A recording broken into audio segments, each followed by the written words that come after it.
अस्सलाम वालेकुम everyone, welcome back to India के ideas and welcome back to another video. I hope सब बिल्कुल ठीक ठाक होंगे। और जिन लोगों ने चैनल को सब्सक्राइब किया, thank you so much for subscription. अगर आप लोग फेसबुक पेज पे, इंस्टा पे या आप लोग यूट्यूब चैनल के ऊपर न्यू है तो यूट्यूब चैनल को सब्सक्राइब कर लें, बाकी दोनों को आप लोग फॉलो कर लें। दोस्तों, आज की वीडियो मोस्ट इंपॉर्टेंट होने वाली है। आज की वीडियो में हम लोग बात करने वाले हैं मलेशिया का। आप लोग ई वीज़ा विजिट वीज़ा जो है आप लोग किस तरह से घर बैठे अप्लाई कर सकते हैं, इसके लिए क्या क्या आप लोगों को डॉक्यूमेंट्स रिक्वायर्ड होंगे और आप लोगों ने किस तरह से जो है ये वीज़ा अप्लाई करना है, वो कौन सी साइट है, ये सारी चीज़ें आप लोगों के साथ शेयर करेंगे। इससे पहले हम लोगों ने सिंगापुर का जो ई वीज़ा है वो आप लोग किस तरह से घर बैठे अप्लाई कर सकते हैं, वो उसके ऊपर हम लोगों ने बात की थी। वीडियो आप लोगों को स्क्रीन के ऊपर शो भी हो रही होगी, और अगर आप लोगों को नहीं पता तो आप लोग को वीडियो भी देख सकते हैं। तो दोस्तों, सबसे पहले हम लोग बात करते हैं जो किसी भी वीज़ा को अप्लाई करने के लिए जो मोस्ट इंपॉर्टेंट चीज़ होती है वो होते हैं आप लोगों के डॉक्यूमेंट्स। आप लोगों को अपनी जो फाइल है ये सबसे पहले प्रिपेयर करनी पड़ती है। तो चलिए हम लोग सबसे पहले स्टार्ट करते हैं कि हमें कौन कौन से डॉक्यूमेंट्स जो हैं ये रिक्वायर्ड होंगे। तो सबसे पहले आप लोगों ने क्या करना है कि इन डॉक्यूमेंट्स को आप लोगों ने प्रिपेयर कर लेना है। इनमें सबसे पहली जो चीज़ है वो है आप लोगों का वैलिड पासपोर्ट। आप लोगों के पास 6 मंथ जो है, लास्ट 6 मंथ जो है इसकी वैलिडिटी होनी चाहिए। इसके अलावा इसके अंदर 2 से 3 ब्लैंक पेजेस जो हैं ये होने चाहिए। ये सारी चीज़ें आप लोगों ने मद्देनजर रखें। तो पासपोर्ट नया है या इसकी वैलिडिटी ज़्यादा है तो इससे कोई इशू नहीं है, तब भी आप लोग अप्लाई कर सकते हैं। उसके बाद जो दूसरी चीज़ है वो है जी आप लोगों की पासपोर्ट साइज़ पिक्चर्स होनी चाहिए, और इसका जो साइज़ होना चाहिए 35 mm से लेके 45 mm तक होना चाहिए। फेस आप लोगों का क्लियर होना चाहिए। उसके बाद जी आप लोगों की फ़्लाइट टिकट्स, रिटर्न टिकट भी होनी चाहिए, और आने की और जाने की यानी कि वापसी की टिकट भी आप लोगों के पास होनी चाहिए। उसके बाद दोस्तों, तीसरे नंबर पे आप लोगों के पास अकोमोडेशन डॉक्यूमेंट्स, होटल बुकिंग और कंफर्मेशन जो लेटर होता है उसके ऊपर आप लोगों का एड्रेस वगैरह, उसके अलावा कॉन्टैक्ट वगैरह, ये सारी चीज़ें उसके ऊपर मैंशन होनी चाहिए। उसके बाद जो अगला डॉक्यूमेंट है वो है जी प्रूफ ऑफ फंड्स यानी कि बैंक स्टेटमेंट। मिनिमम बैलेंस जो है ये आप लोगों का मलेशिया वीज़ा की अगर बात की जाए, वीज़ा की बात की जाए, तो आप लोगों के बैंक के अंदर जो है ये आप लोगों का बैलेंस होना चाहिए 1000 USDT यानी कि $1000 जो है ये आपका बैंक बैलेंस होना चाहिए। अगर आप लोग इसको पाकिस्तानी रुपए में कन्वर्ट करके देखना चाहें तो आप लोग तब भी देख सकते हैं। इसके अलावा आप लोगों के पास अपने ID कार्ड की कॉपीज़ होनी चाहिए। इसके अलावा अदर एडिशनल डॉक्यूमेंट्स अगर आप लोगों को उनकी ज़रूरत पड़ती है तो वो भी आप लोगों के पास होना चाहिए, जैसा कि बर्थ सर्टिफिकेट, इसके अलावा मैरिज सर्टिफिकेट। इन केस अगर आपकी डिवोर्स हो चुकी है या आपके स्पाउस की डेथ वगैरह हो चुकी है तो आप लोगों का डिवोर्स सर्टिफिकेट और इसके अलावा जो मैरिज सर्टिफिकेट है ये भी आप लोगों के पास होना चाहिए।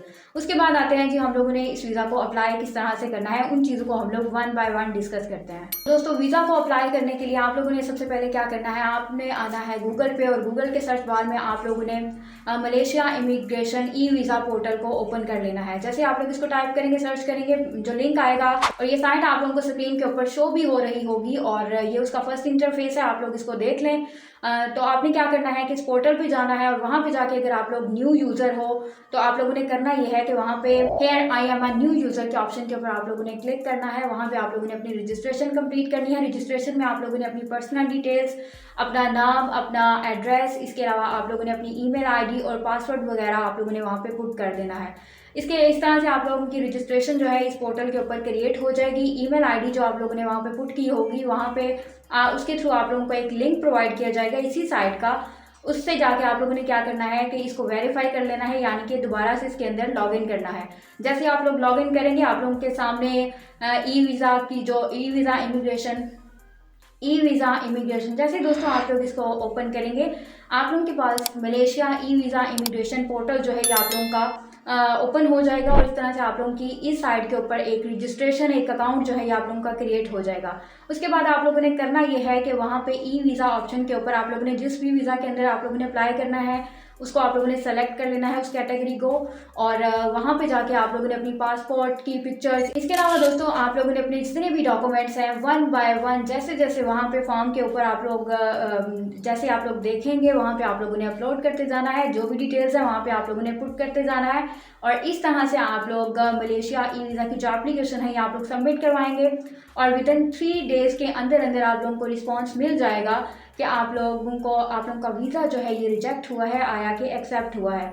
और उसके बाद जी आप लोग फ़ी वगैरह किस तरह से पे करेंगे। सबसे पहले फ़ी की अगर बात की जाए तो फ़ी के लिए आप लोगों ने आना है गूगल पे, और गूगल पे आप लोगों ने सबसे पहले सर्च कर लेना है कि मलेशिया का जो ई वीज़ा है उसकी फ़ी कितनी चल रही है। अभी की अगर बात की जाए, जब हम लोग ये वीडियो जो है ये हम लोग बना रहे हैं तो मैंने जो सर्च किया है इसकी फ़ी जो है ये आप लोगों को स्क्रीन के ऊपर शो भी हो रही होगी।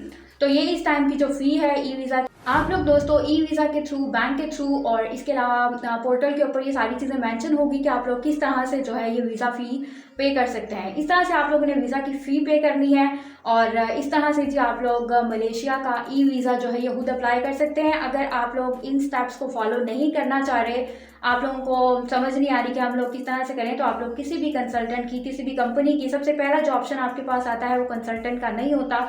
सबसे पहला ऑप्शन होता है कि आपके मुल्क के अंदर जो भी लोकल एम्बेसीज होती हैं इससे रिलेटेड, या जैसा कि मलेशिया की एम्बेसी है वहाँ पे जाएं, वहाँ पे जाके आप लोग जो भी डिटेल्स हैं वहाँ से इकट्ठी करें और वहाँ उसके थ्रू भी आप लोग वीज़ा अप्लाई करवा सकते हैं। वहाँ से दोस्तों आप लोग नहीं करवाना चाह रहे तो आप लोग किसी अदर एजेंसी की या किसी कंसल्टेंट की आप लोग हेल्प ले सकते हैं। इस तरह से जी आप लोग मलेशिया का ई वीज़ा हासिल कर सकते हैं। अभी इस वीज़ा की खासियत क्या है, अगर दोस्तों आप लोग मलेशिया का वीज़ा अप्लाई कर लेते हैं तो आप लोगों की एक अच्छी ट्रैवल हिस्ट्री जो है ये बन जाती है और बहुत से लोग जो है इसको ट्रैवल हिस्ट्री के लिए यूज़ करते हैं।